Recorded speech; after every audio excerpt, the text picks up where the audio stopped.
Bonjour, bienvenue dans cette vidéo où nous allons découvrir comment assurer le suivi des visites médicales avec la mise en place d'alertes.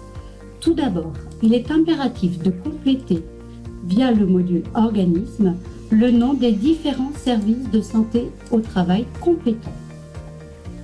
Via le module RH, visite médicale, vous aurez accès à l'ensemble des fiches des salariés présents dans votre structure.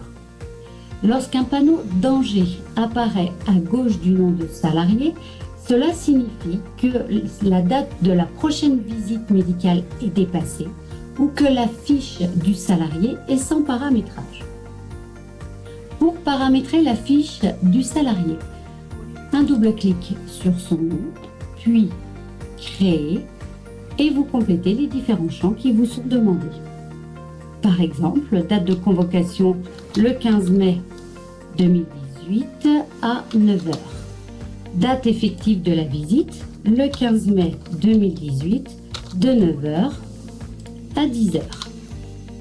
Il s'agissait d'une visite périodique pour laquelle nous avons eu un avis d'aptitude. Ensuite, il faut impérativement sauvegarder.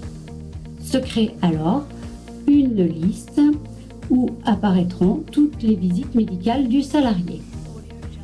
Il est tout à fait possible d'importer pour chaque visite l'avis d'aptitude émis par le médecin du travail. Pour cela, cliquez sur Importer, sélectionnez le fichier à importer, puis Ouvrir. Apparaît sur la gauche un petit symbole vous indiquant qu'il y a une pièce jointe. Pour y avoir accès, clic droit sur la visite, voir la fiche d'aptitude.